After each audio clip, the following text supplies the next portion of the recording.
Supreme কোর্টে আরও পিছল ডিএ মামলার শুনানি। ফের পিছল রাজ্য সরকারি কর্মীদের মহার্ঘ ভাতা বা ডিএ মামলার শুনানি। যদিও নতুন করে শুনানির দিন এখনো জানায়নি সুপ্রিম কোর্ট।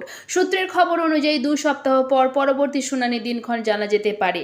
মামলাটির বিস্তারিতভাবে শুনানি করতে চায় শীর্ষ আদালত। সন্দেশখালীতে শেখ শাহজাহানের ভাই সহ 3 জনকে তলব ইডির। কেন্দ্রীয় তদন্তকারী সংস্থা সূত্রে জানা গিয়েছে, আগামী বৃহস্পতিবার এবং শুক্রবার তাদের সিজিও কমপ্লেক্সে হাজিরার নির্দেশ দেওয়া হয়েছে। এর আগে কমপক্ষে 3 বার তলব এড়িয়েছেন ওই 3 জন। আবারও তলবের বিপাকে প্রত্যেকেই।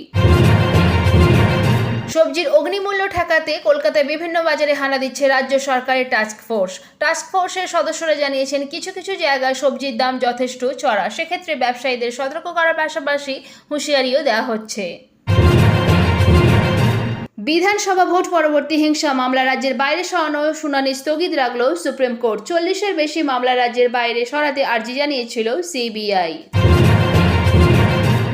উপনির্বাচনে জয়ী 4 প্রার্থীর শপথের জন্য রাজ্যপালকে চিঠি দিল তৃণমূলের পরিষদীয় দল। কবে শপথ বাক্য পাঠ করানো হবে সিদ্ধান্ত নেবেন রাজ্যপাল, জানিয়েছেন স্পিকার।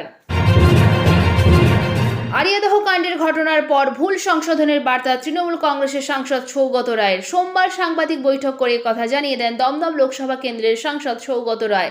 এদিন সাংবাদিক বৈঠকে সৌগত রায়ের পাশে দেখা যায় মদন মিত্রকেও।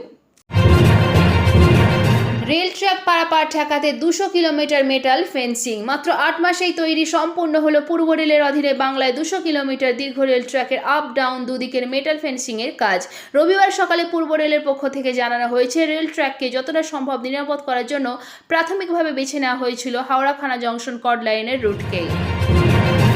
21শে জুলাইয়ের পাল্টা কর্মসূচির ডাক শুভেন্দু অধিকারীর। আগামী রবিবার 21শে জুলাই ধর্মতলায় শহীদ দিবস পালন করবে তৃণমূল কংগ্রেস। সেই দিনই রাজ্যে জুড়ে পাল্টা কর্মসূচির ডাক দিলেন বিধানসভা বিরোধী দলনেতা শুভেন্দু অধিকারী।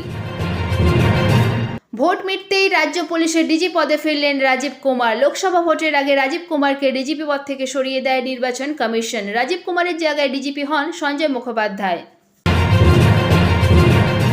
আজকের আবহাওয়ার পূর্বাভাস। হাওয়া অফিসের পূর্বাভাস অনুযায়ী আজ দক্ষিণবঙ্গে বিক্ষিপ্ত বৃষ্টির সম্ভাবনা। বৃষ্টি ক্রমশ কমবে। বুধবার এবং বৃহস্পতিবার বৃষ্টি আরও কমবে দক্ষিণবঙ্গে। শুক্রবার থেকে ফের বিক্ষিপ্ত বৃষ্টিতে ভিজতে পারে দক্ষিণবঙ্গ।